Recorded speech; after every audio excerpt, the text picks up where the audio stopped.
बघा, काल आपले काही लॉ राहिले होते. काल 5 पर्यंत आपण लॉ बघितले. त्याचा पुढचा लॉ आहे आपला आयडेंटिटी लॉ. या आयडेंटिटी लॉ मध्ये आपल्याला काय करायचं आहे, कुठलंही स्टेटमेंट हे ट्रू किंवा फॉल्सशी जोडायचं आहे अँड आणि ऑरनी.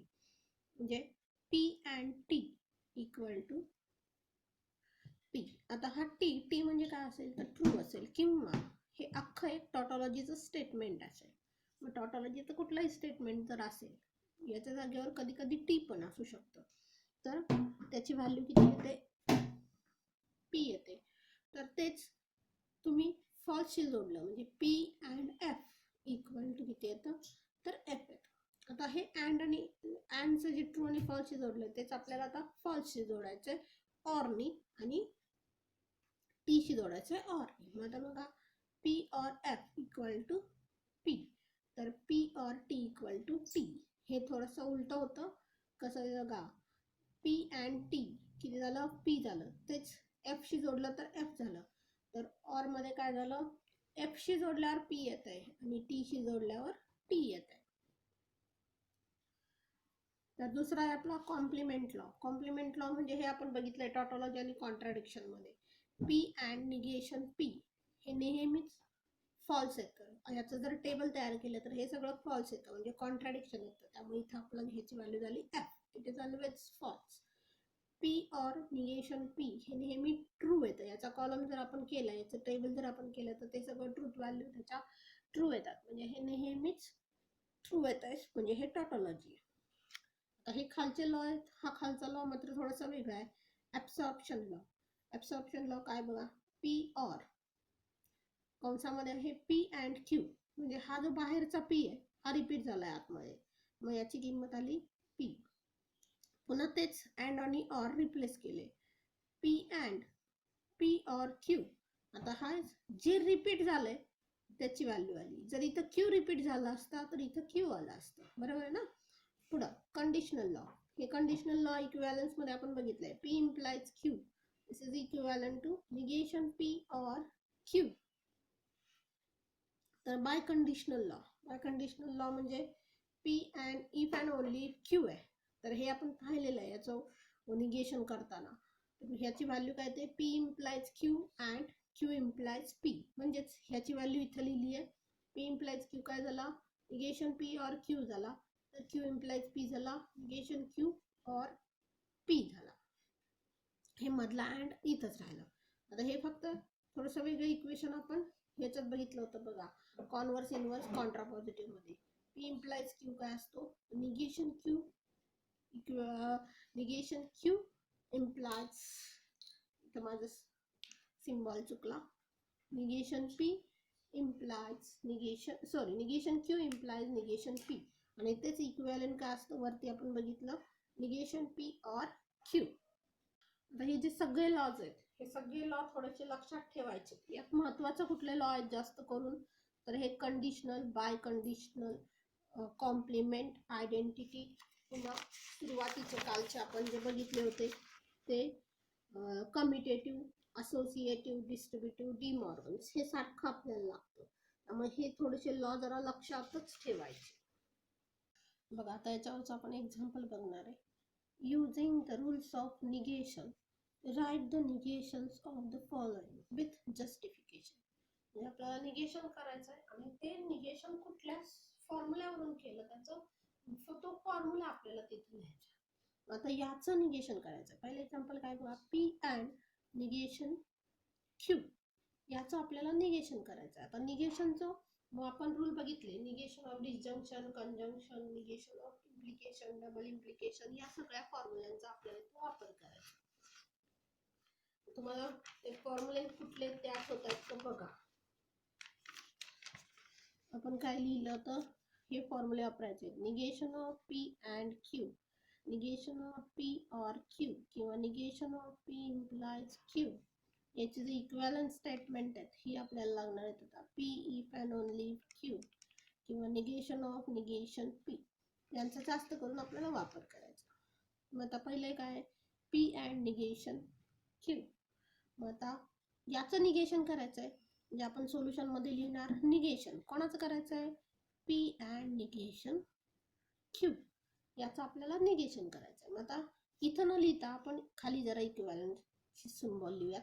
मग आता हे काय बघा, मध्ये आहे पी आहे, सॉरी मध्ये आहे हा अँड. आता हा अँड कोणाला जोडलाय, एक पी ला आणि एक निगेशन क्यू ला.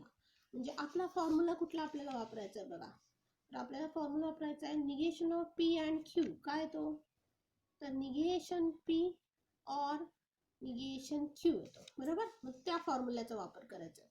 फक्त आता पीच्या जागेवर पी आहे, पण क्यूच्या जागेवर काय आहे, निगेशन क्यू आहे. म्हणजे तसंच इथं पण करायचं. म्हणजे थोडक्यात या दोघांना पण निगेशन लावायचं आणि अँडचं करायचं ऑर. म्हणजे आपण फॉर्म्युला कुठला वापरणार आहे बघा, तर आपला फॉर्म्युला असेल negation of P and Q. This is equivalent to negation P or negation Q. हा आपला फॉर्म्युला झाला. किंवा हेच आपला कुठला लॉ आहे, तर डी मॉर्गन्स लॉ आहे. म्हणजे तुम्ही इथं ते पण लिहू शकता की डी मॉर्गन्स लॉ. तुम्हाला फॉर्म्युला लिहायचा असेल फॉर्म्युला लिहा, किंवा याचं नाव लिहायचं असेल डी मॉर्गन्स लॉ तरी चालेल. आता तू कुठला झाला त्याप्रमाणे करायचं. पहिल्याचं निगेशन अँडच्या जागेवर आलं ऑर, दुसऱ्याचं पण निगेशन, बरोबर आलं का बघा. तर आपण पहिला जो पी आहे त्याचं निगेशन लिहिलं आणि दुसरा जो निगेशन क्यू आहे त्याचं निगेशन लिहिलं. आलं. आता या निगेशन पी मध्ये तर आपण काय बदल करू शकत नाही. और हे मात्र कुठला फॉर्म्युला आला बघा बरं, तर तुमचा हा आला निगेशन ऑफ निगेशन पी. काय तर नुसतंच पी येतं, बरोबर. तो लॉ इथं वापरायचा आपल्याला. कुठला लॉ आपण वापरणार आहे, निगेशन ऑफ निगेशन पी. किती येतं, पी येतं. हा कुठला झाला लॉ तुमचा, निगेशन ऑफ निगेशन.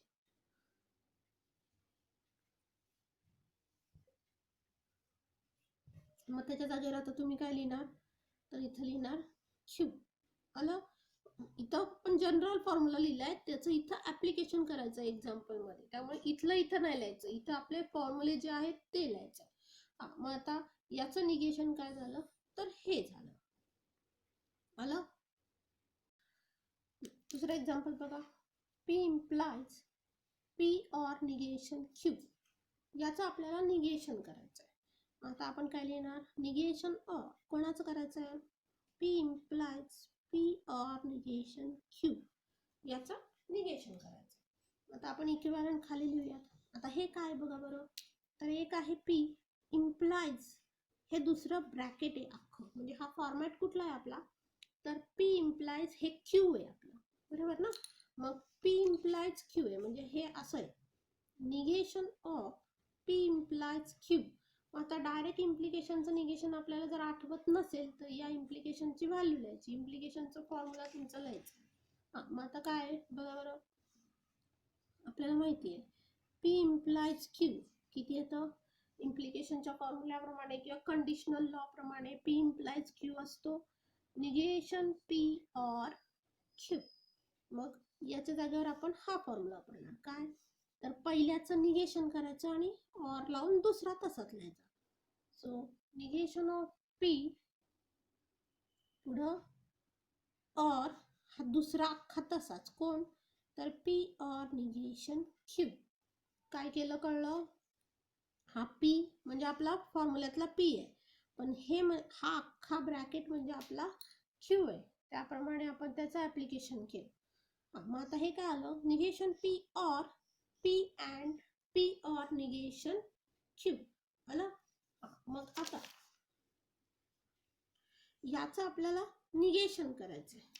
म्हणजे इथं पुन्हा आपला निगेशनचा सिम्बॉल राहिला बघा. ही व्हॅल्यू आपण लिहिली, पण याचं निगेशन आपल्याला करायचं आहे. त्यामुळे हे असं आलं. ही कोणाची व्हॅल्यू आहे, तर याची ही व्हॅल्यू झाली आणि हे बाहेरचं निगेशन तसंच आलं. पुढं आता हे काय बघा, तर हे आपलं पी आहे आणि हा आपला क्यू आहे. म्हणजे हे एक आणि हा ब्रॅकेट याचं निगेशन करायचं. म्हणजे आपल्याला का हा फॉर्मॅट कुठला आहे बघा, तर निगेशन ऑफ पी और क्यू असं ते दिसतंय. हे बाहेरचं निगेशन आहे तसं बघा. हे बाहेरचं निगेशन इथं आलं, हा आपला पी आला और हा आपला क्यू आला. मग याचं निगेशन काय येतं, तर तुमचं negation P and negation Q. कुठला लॉ आहे आपला? तर डी मॉर्गन्स लॉ आहे आपला. मग त्याप्रमाणे हे लिहायचं. कसं आलं? तर negation of this negation P म्हणजे पहिल्याचं निगेशन, पुन्हा ऑरच्या जागेवर आलं and negation of that second कोण आहे आपला? तर हा अख्खा पी ऑर निगेशन क्यू आला. मग हे दोन्हीचं निगेशन झालं बघा. पहिल्याचं निगेशन, दुसऱ्याचं निगेशन आणि ऑरच्या जागेवर आला अँड. आता परत हे कोण आहे बघा. तर निगेशन ऑफ निगेशन पी किती येतं तुमचं? पी येतं. त्यामुळे याची व्हॅल्यू झाली पी. पुन्हा अँड. आता हे थोडा वेळ आपण तसंच ठेवूयात. एकच फॉर्म्युला एका फॉर्म्युल्यात वापरूयात. आता हा पी मध्ये आपल्याला बदल नाही करता येणार. अँड आता हे काय बघा बरं. तर हे आहे तुमचा एक स्टेटमेंट, हे दुसरं स्टेटमेंट आणि ते ऑरने जोडले आणि त्याला बाहेर निगेशन आहे. म्हणजे हे तुमचा फॉर्मॅट असा आहे. Negation of P or Q आहे का? मग याचा हे कसा फॉर्म्युला कसा तयार होतो? तर negation P and negation Q तयार होतो. म्हणजे पहिल्याचं निगेशन, दुसऱ्याचं निगेशन आणि ऑरच्या जागेवर आला अँड. मग पहिल्याचं निगेशन, ऑरच्या जागेवर आलं अँड, दुसऱ्याचं negation. So negation of negation Q केलं का नीट बघा. पहिल्याचं निगेशन, दुसऱ्याचं निगेशन, ऑरच्या जागेवर आला अँड. हा कुठला फॉर्म्युला वापरला तुम्ही? तर निगेशन ऑफ डिसजंक्शन वापरलं. So P and negation P and. आता ह्याची व्हॅल्यू काय असेल? निगेशन ऑफ निगेशन पी प्रमाणे ती किती आली? पी आली. तर पीची जागेवर क्यू असेल तर याची व्हॅल्यू झाली क्यू. आला. आता हे बघा, हे पण अँड आहे, हे पण अँड आहे ना. हां, मग तुमचा असोसिएटिव्ह लॉ काय सांगतो बघा बरं. P or Q, sorry P and म्हणूयात आपण, इथं अँड आहे आपला.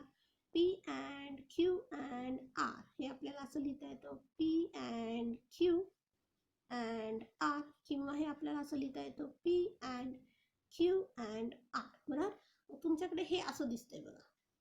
एक आहे पी, दुसरा आहे निगेशन क्यू आणि मग आहे क्यू. तर हे तुमचं असं दिसतंय. मग हे तुम्हाला असं लिहिता येईल असोसिएटिव्ह लॉ नुसार. हे असं आहे तुमच्याकडे इथं. दुसऱ्या दोनला ब्रॅकेट लागलेत, मग ते तुम्हाला पहिल्या दोनला ब्रॅकेट करता येणार. म्हणजे हे तुम्हाला असं लिहिता येईल P and negation P and Q. आलं. मग आता याची व्हॅल्यू तुमची किती होते बघा बरं. तर तुमचा कॉम्प्लिमेंट लॉ काय सांगतो बघा.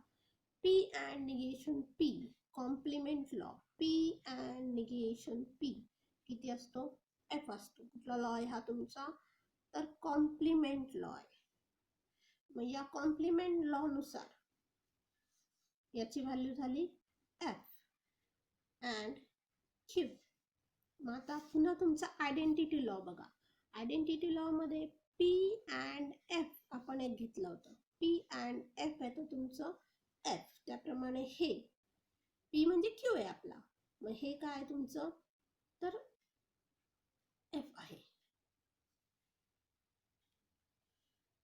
हॅलो. म्हणजे थोडक्यात काय झालं, तर तुमचं हे जे दिलेलं कंपाऊंड स्टेटमेंट आहे याचं निगेशन नेहमीच का असणार आहे?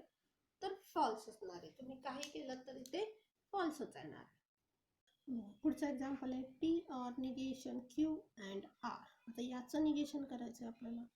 म्हणजे P or negation Q and आरचं निगेशन करायचं.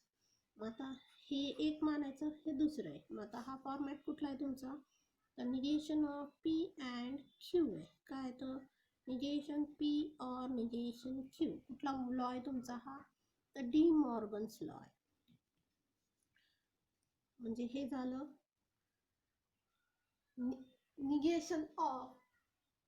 negation of this first p or negation q and च्या जागेवर आलं or negation r. आलं. पुढे आता हे याच्यात तर आपण काय बदल करू शकत नाही.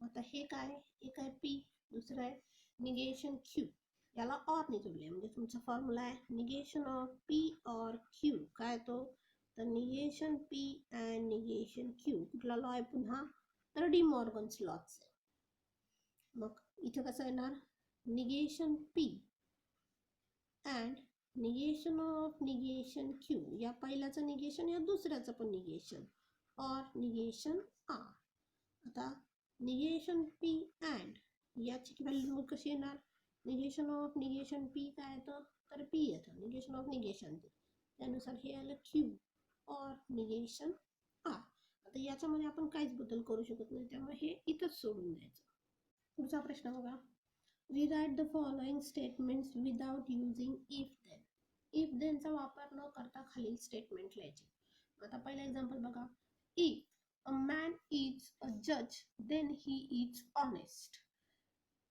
आता तुम्हाला दिसतंय हे वाक्य if then चं आहे मग if then चं जर वाक्य असेल तर ते आपल्याला तुम्हाला if then चा वापर न करता लिहायचं मग if then चा वापर न करता ते वाक्य कसं लिहायचं तर तुमचा कंडिशनल लॉ आहे बघा कंडिशनल लॉ काय आहे P implies Q is equivalent to negation P or Q मग तुम्हाला आता वाक्य या फॉर्मॅट मध्ये दिलंय हे if then चं वाक्य असेल मग हे असं असणार आहे if P then Q मग याच्या ऐवजी तुम्हाला हे असं वाक्य लिहायचंय काय तर यातला P शोधायचा आणि त्याचं करायचं निगेशन आणि यातला Q शोधायचा आणि दोन वाक्यांच्या मध्ये लिहायचा ऑर एवढंच आपल्याला करायचं मग आता बघा if a man is a जज देन ही इज हॉनेस्ट आता हे इफ देन आहे म्हणजे हा आपला पी असेल आणि हा आपला क्यू असेल म्हणजे आपण पी लिहिलं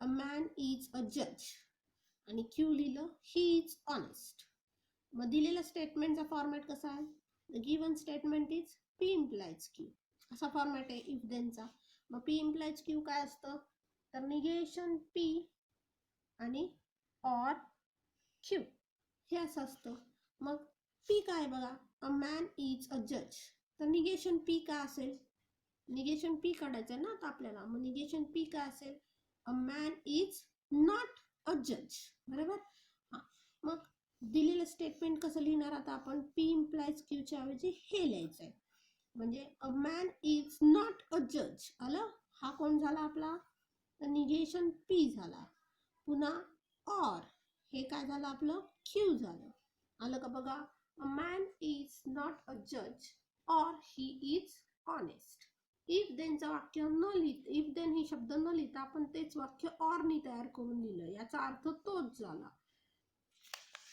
पुढचं बघा if f of 2 equal to 0 then f of x is divisible by x minus 2 आता हे if then आहे म्हणजे हा आपला p असेल आणि हा आपला q असेल मग आपण लिहिलं let p f of 2 equal to 0 q f of x is divisible by x minus 2 असं लिहिलं मग आता दिलेलं स्टेटमेंट कसं झालं तर p implies q च्या फॉर्मॅट मध्ये झालं आणि p implies q कोण असतो निगेशन p or q आता या p चं निगेशन करायचं आहे p काय बघा f of 2 equal to 0 मग त्याचं निगेशन काय असेल नॉट इक्वल टू 0 म्हणजे याच्या ऐवजी आपण लिहिलं f of 2 is not equal to 0 or q आहे तसा लिहून टाकला हे आपलं झालं निगेशन p or हे झालं q म्हणजे दिलेलं स्टेटमेंट इफ देन ऐवजी आपण ऑर आणि निगेशन p चा वापर करून लिहिलं नाही त्यामुळे त्याचं स्टेटमेंट काय झालं f of 2 is not equal to 0 or f of x is divisible by x minus 2